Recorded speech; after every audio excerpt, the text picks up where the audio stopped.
Avril 2009 à Saint-Pierre. Sonia Cazot, créatrice scénique de métier, pousse pour la première fois les portes de l'association Réussite. Son objectif, après avoir travaillé plusieurs années comme employée, créer sa propre société. J'ai eu envie de créer ma propre activité après avoir travaillé dans différents domaines, donc dans l'associatif, dans les collectivités et ainsi de suite au niveau culturel. D'accord. En 2009, près de 7000 Réunionnais se sont lancés dans l'entrepreneuriat. Leurs motivations à la création sont diverses. Oui, On a un panel de profils assez large, on va dire. Ça va de la personne qui est bien sûre d'elle, qui a un projet bien déterminé, à la personne donc, qui a des difficultés à trouver un emploi, qui veut se lancer dans la création, à la personne qui maîtrise son métier mais qui a des difficultés sur la comptabilité, la gestion.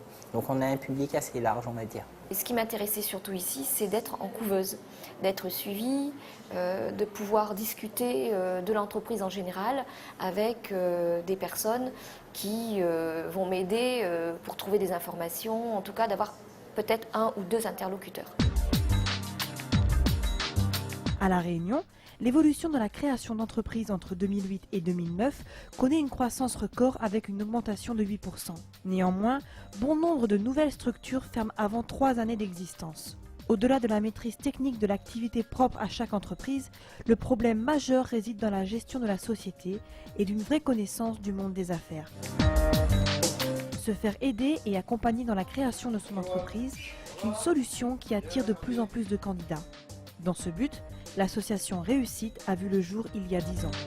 Il y a 10 ans, donc on s'est associé dans le démarrage de l'opération, la présence de la direction du travail, des impôts, de l'URSSAF, des ACEDIC, parce qu'il y avait un enjeu donc, de trouver une manière de couvrir, de légitimer en fait, un début d'expérimentation.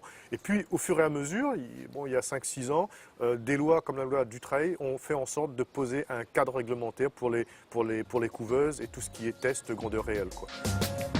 Labellisée sous l'Union nationale des couveuses, l'association Réussite a tout de même sa particularité. Au-delà de l'accompagnement à la création, la structure propose un suivi plus impliqué.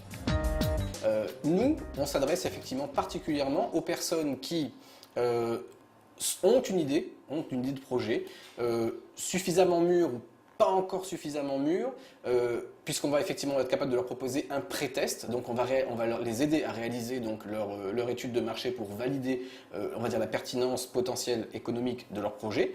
Mais on va surtout, et c'est ça l'originalité par rapport aux autres dispositifs qui existent, c'est qu'on va surtout leur permettre de tester. Et à La Réunion, nous sommes les seuls à le proposer. Un test grandeur nature où le candidat à la création va pouvoir démarrer l'activité de son entreprise sous couvert du numéro de SIRET de l'association. Sous couvert de l'hébergement juridique de l'association, il va pouvoir donc facturer, vendre, commercialiser, communiquer donc sur son produit ou ses prestations, donc sous couvert de l'hébergement juridique de l'association. Il va donc utiliser le numéro de SIRET, donc qui va être mis à sa disposition, et donc par l'intermédiaire de ce numéro de SIRET, il va pouvoir exercer grandeur réelle son activité économique comme s'il était immatriculé. Les principaux leitmotifs, on va dire, sont tester, valider, créer. Quelques jours plus tard, dans les locaux de l'antenne sud de Réussite, à Saint-Pierre, Sonia se rend à une réunion d'information.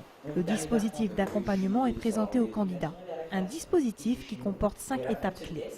Pour l'accompagnement de réussite, donc le créateur doit passer par un certain nombre d'étapes. D'abord le pré-test sur 4 mois, ensuite l'accueil, donc le montage du dossier pour passer devant le comité d'agrément qui dure entre 1 mois et 2 mois.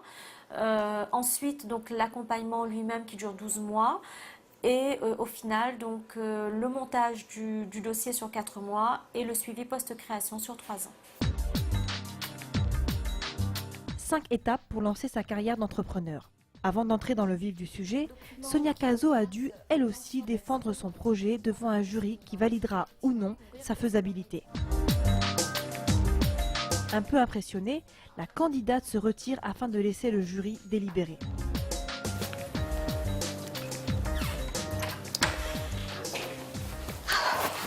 Alors, comment ça s'est passé? Écoutez, très bien. J'espère que ils vont me mettre dans leur équipe pour pouvoir continuer mon activité. Donc, oui, c'est assez impressionnant. Quel est votre avis sur Anziga? C'est un projet très intéressant et son book est pas mal, hein, son travail est pas mal. Un jury séduit par le projet de Sonia. La candidate réunit les principaux critères d'éligibilité. Les critères basés surtout sur la maîtrise technique et la communication. Le jury, lui, il intervient pour essayer de voir la personnalité de la personne. Est-ce que c'est en accord avec son projet? Est-ce qu'elle a bien les capacités techniques? Également, quels sont les moyens de communication, moyens de se faire connaître que cette personne va employer pour son activité? Et enfin, poser des questions sur l'évaluation de son chiffre d'affaires et de son compte des résultats. Le jury n'attache pas beaucoup d'importance au compte des résultats. Elle va plutôt regarder les compétences techniques et comment cette personne va communiquer, comment elle présente son projet. Quelques mois plus tard, nous retrouvons Sonia à son domicile. Après validation de son projet, la candidate est entrée en couveuse. Créatrice dans l'âme, l'inspiration ne lui manque pas. Les meubles de sa salle à manger ont été conçus par elle. L'espace salle à manger où effectivement on a aussi créé la table, on a créé aussi la bibliothèque.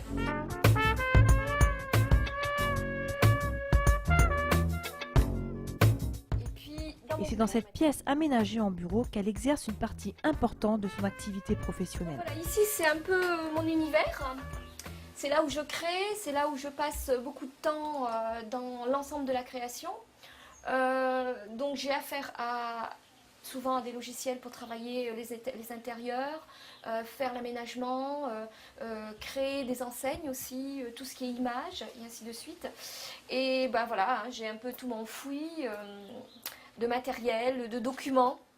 Je fouine beaucoup dans tout ça pour pouvoir, soit c'est des idées qui sont déjà là et qui sont forcément intéressantes et à proposer aussi, soit effectivement c'est de ma création personnelle.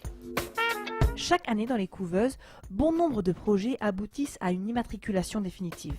Pour l'association Réussite, cela représente un projet sur 2. Nous sommes dans les Hauts-de-Saint-Pierre.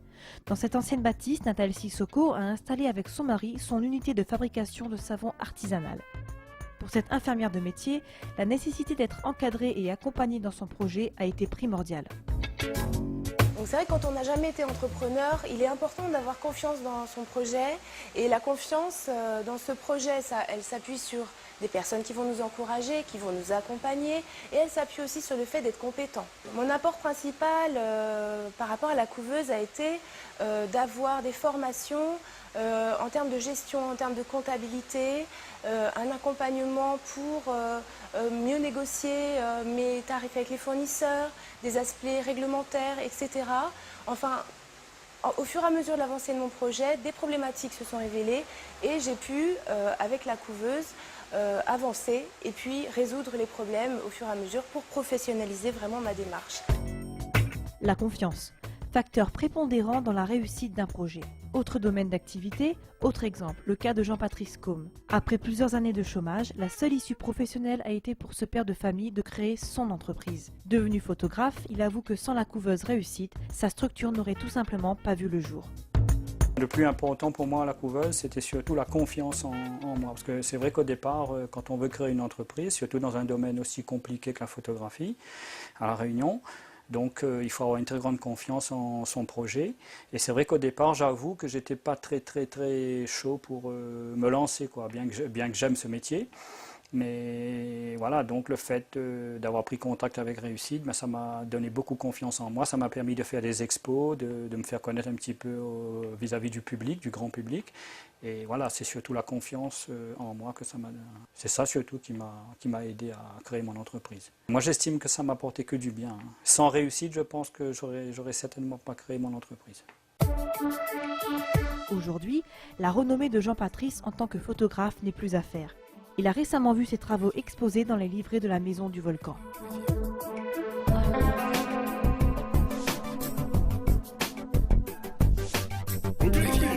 Les entreprises donc, qui se sont immatriculées par notre biais sont pérennes à plus de 95%. Donc nous avons un taux de pérennité aujourd'hui qui est de l'ordre de 98%, le taux national étant de 80%.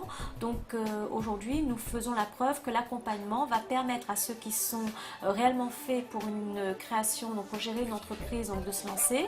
Et l'on voit bien qu'avec des outils et avec des conseils et un coaching, les créateurs donc, peuvent ensuite se lancer, voler de leurs propres ailes et réussir leur projet de vie.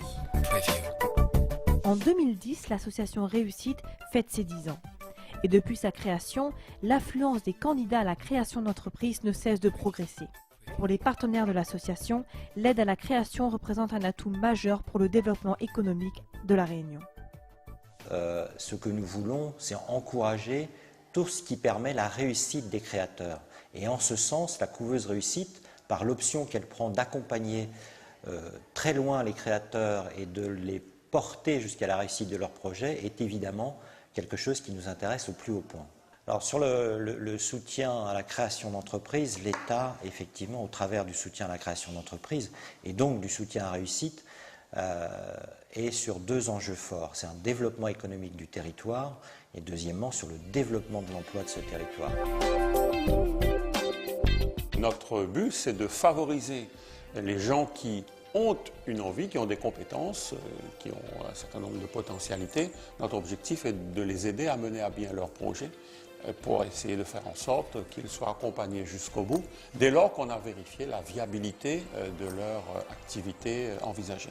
Donc l'objectif, c'est véritablement d'aider ceux-là qui ne viennent pas seulement quémander quelque chose, mais qui savent déjà ce qu'ils voudraient faire. On vérifie la viabilité avec eux, la faisabilité, et on les aide à atteindre leur objectif qui est de créer leur entreprise. Aujourd'hui, j'ai rendez-vous avec Madame Morby. En fait, il faudrait que je fasse un point comptable avec elle. Et donc, aussi, j'aimerais qu'elle me fasse quelques propositions en matière de formation. Donc voilà. Pour Sonia Cazot, l'aventure continue. La jeune apprentie chef d'entreprise est dans la phase d'accompagnement. Entreprendre, une solution à l'emploi qui booste l'économie locale avec 7000 créations par an. Pour l'association Réussite, après 10 ans d'existence, la motivation et le challenge restent intacts et son président ne manque pas d'idées. On doit être capable d'aller plus loin et donc c'est surtout là sur les 2 ans à venir un axe, on va dire beaucoup plus porté sur l'éducatif, donc de voir comment on peut éventuellement utiliser notre outil à l'éveil au sens de la création d'entreprise, donc auprès des plus jeunes, donc au niveau des scolaires notamment, et un second axe, notamment pour les publics peut-être là les plus en difficulté, de voir comment on peut être capable de les mettre en mouvement sur une dynamique de développement d'activité économique dans des espaces, on va dire, plus socio-économiques, donc avec ce qu'on appelle un volet d'économie sociale et solidaire.